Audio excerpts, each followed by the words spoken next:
Assalamualaikum everyone. I hope you are having a good time. Welcome to my channel. It's me Rehan, English exam coach. In this video, we will be discussing 5 latest IELTS speaking cue card at once. So how it is possible? I will tell you in my video a very smart technique to tackle 5 cue cards at once. And it's like killing 5 birds with one stone. If you are new to this channel, please subscribe the channel and watch the complete video for your understanding. So without wasting any time, let's dive in.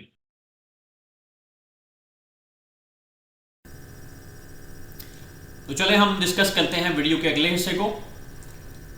जैसा कि मैंने आपको बताया था कि हम 5 Q card जो है वो डिस्कस करने जा रहे हैं, और ये जो क्यू कार्ड्स हैं ये बेसिकली जो कैटेगरीज़ हैं आई स्पीकिंग में टॉपिक्स की, उसमें जो इवेंट्स होते हैं उससे रिलेटेड है। आपको पता है कि कैटेगरीज डिफरेंट होती हैं आइट्स में स्पीकिंग में। तो पहली कैटेगरी आप कह लें कि एक्टिविटीज़ होती हैं, उसके बाद पीपल यानी लोग, प्लेसेस, थिंग्स और इवेंट्स।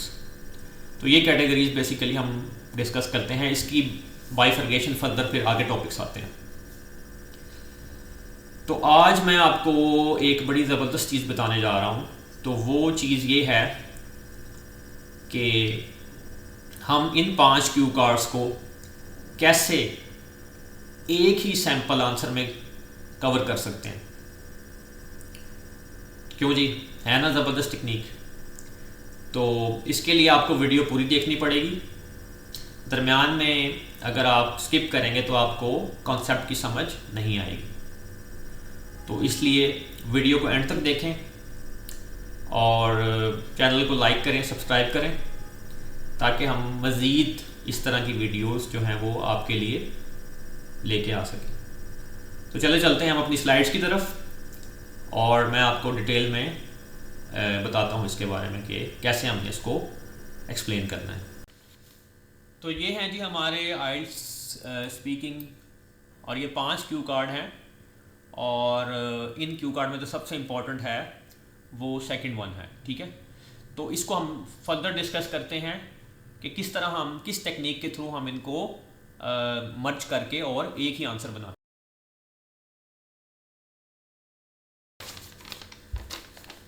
जो टेक्निक मैं आपको बताने जा रहा हूँ इसको कहते हैं हम नैरेटिव कोहेजन टेक्निक। तो हमने करना क्या होता है जी, इसमें जितने भी क्यू कार्ड्स आप देख रहे हैं इनको हमने आपस में मर्ज करके हमने एक आंसर बनाना है। और अगर हम सही तरीके से इस टेक्निक का इस्तेमाल करते हैं तो इवेंट्स से मुतल्लिक जो भी क्यू कार्ड्स होंगे उसको हम यानी उसका ठीक तरीके से हम रिस्पॉन्स दे सकते हैं। अब हमें करना क्या होगा कि इन 5 क्यू कार्ड्स को अपने सामने रखना होगा और इनमें जो आइडियाज़ हैं उनको स्टेप बाय स्टेप आपस में लिंक करके एक नैरेटिव या स्टोरी बनानी होगी। और इसीलिए इस टेक्निक को हम नैरेटिव कोहेजन टेक्निक कहते हैं। नैरेटिव होता है कि अपना आपने पॉइंट ऑफ व्यू देना है मुख्तलिफ टॉपिक्स को आपस में लिंक करके।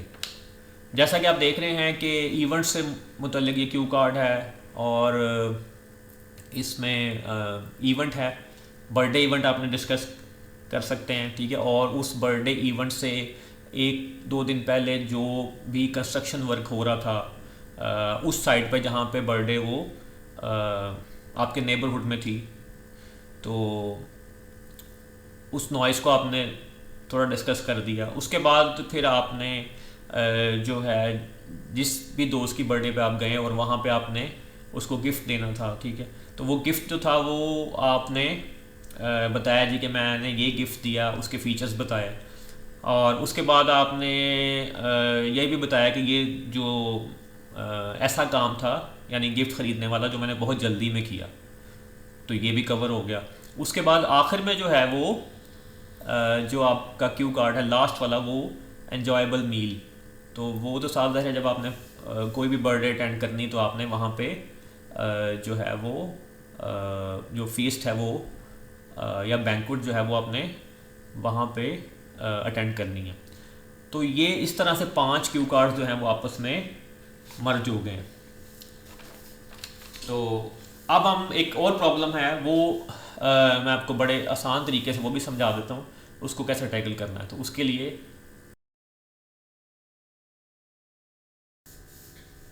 अच्छा जी, अगला जो हमारा प्रॉब्लम है वो ये है कि मिसाल के तौर पे अगर एक यूनिक क्यू कार्ड आ जाता है जो कि थोड़ा सा हटके होता है, जिस तरह describe an occasion when someone और समथिंग मेड अ नॉइस। तो इस सूरत में आप क्या करेंगे, इस सूरत में आप फोकस करेंगे नॉइज़ के ऊपर, ठीक है, और उसकी बैकग्राउंड वजह देंगे कि मतलब कौन से ओकेजन था और किस चीज़ की तैयारी हो रही थी और उसके नतीजे में एक नॉइज़ आ रही थी, और आपने उस नॉइज़ को जो है वो कैसे हैंडल किया और कहाँ से आवाज़ आ रही थी, ठीक है, और किस तरह की आवाज़ थी, उसका लिए आपने वोकेबलरी यूज़ करनी है, मैं आपको आगे बताऊंगा, और आपने उसको टैकल करने के लिए क्या किया, ठीक है। तो ये जो आखिर में मैं आपको सैम्पल आंसर दूंगा, तो आपका ये होम टास्क है कि आपने उस सैम्पल आंसर को देखते हुए उसमें सारे आइडियाज़ हैं, उसको देखते हुए आप इसको ईज़िली जो है वो टैकल कर सकते हैं, ठीक है। तो इसलिए वीडियो जो है वो एंड तक ज़रूर देखिएगा।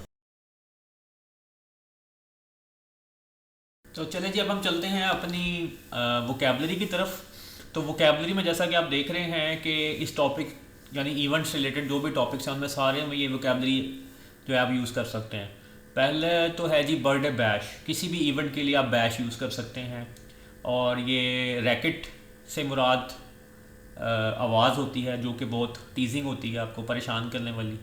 इसके अलावा रिलेंटलेस जो है वो कंटिन्यूस के ज़मरे में आता है। रम्बलिंग भी साउंड है, एक डिसप्लीजिंग किस्म का साउंड है। एक्सटैटिक विद जॉय, एक्सटैटिक होता है कि बहुत ज़्यादा खुशी, यानी lot of happiness you can से।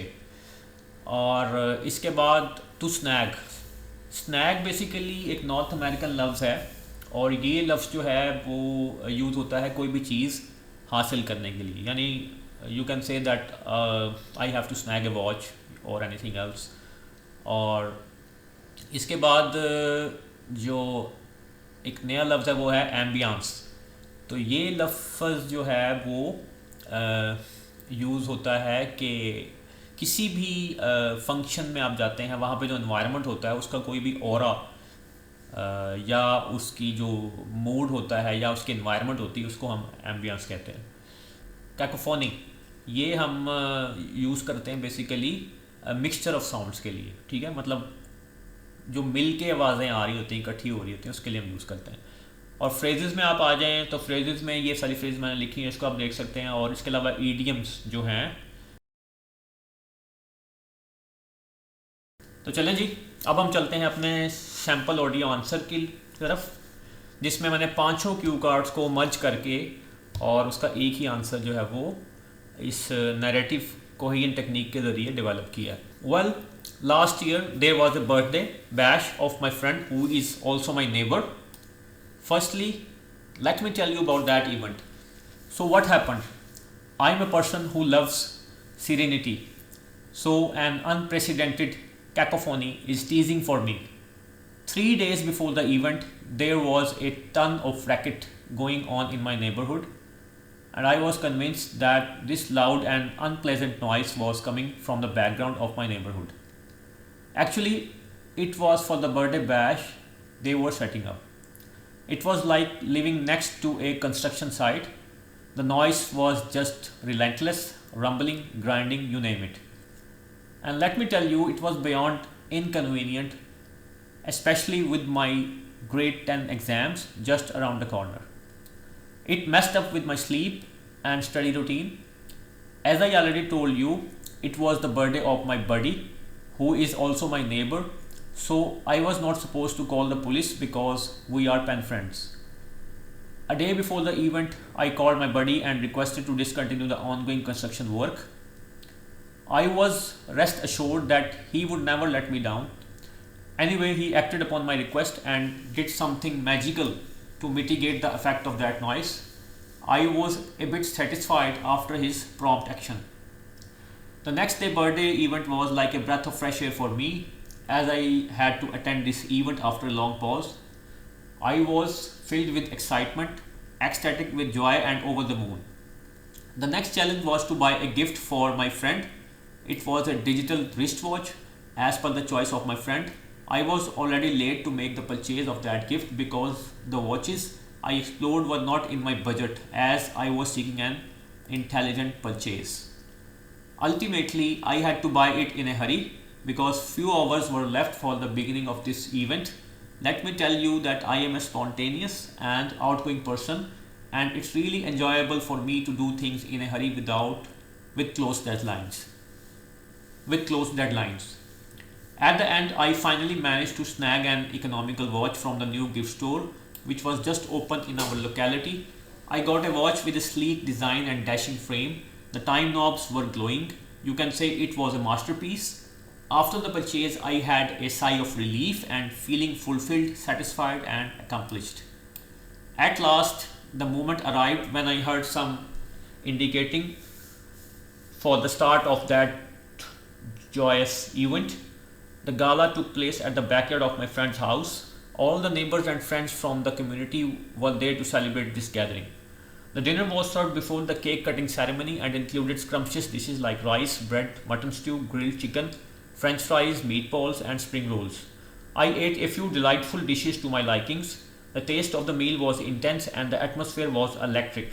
Added to my surprise were the people from different age group, teenage, adolescents, younger and older ones.